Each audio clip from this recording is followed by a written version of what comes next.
Here we come to the elevators in the Radius Tower at the Hyatt Regency Hotel in Atlanta, Georgia.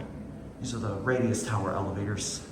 I'm pretty sure these are locked as well. These are not only locked, but you also have to have a key card to access from the outside door as well.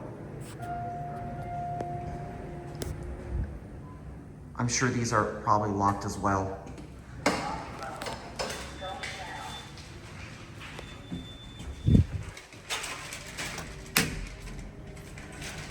Even the lower floors are locked? Oh, we can't even go anywhere on these. But anyways, we'll just get a cab view instead.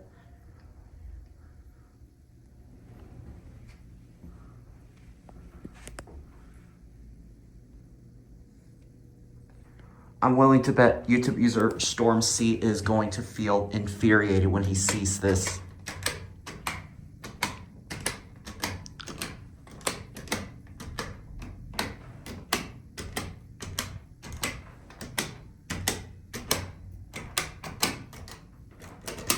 Even the lower floors are locked as well? That's something.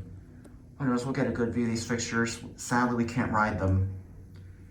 I know a lot of enthusiasts used to follow people up on the elevator. Going up? Yes.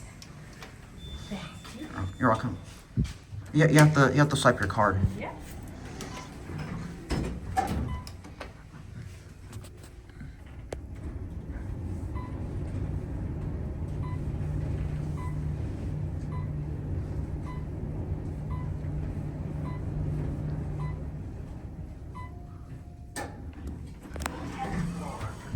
Great day.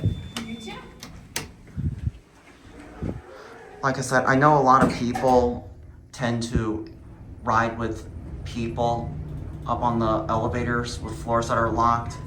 I don't typically just always do this because I find that considered as trespassing, and even worse if you get off on the floor. I'm not sure, but I remember at one point stating that this is considered breaking and entering. So we're just gonna go ahead and get back off of the lobby quickly because I don't want to get into trouble for a place like this. At least I got lucky this time, but I don't consider hitchhiking people upstairs on the elevators. I mean, I have no control over people, but sometimes I'll make some sort of exception, but a lot of times I don't really do stuff like this, what you see in this video. So as a disclaimer, I strongly recommend that you not attempt what I just did. Or a lot of people that, or some people that do. But anyways, there it goes, and that's it. That's your updated take.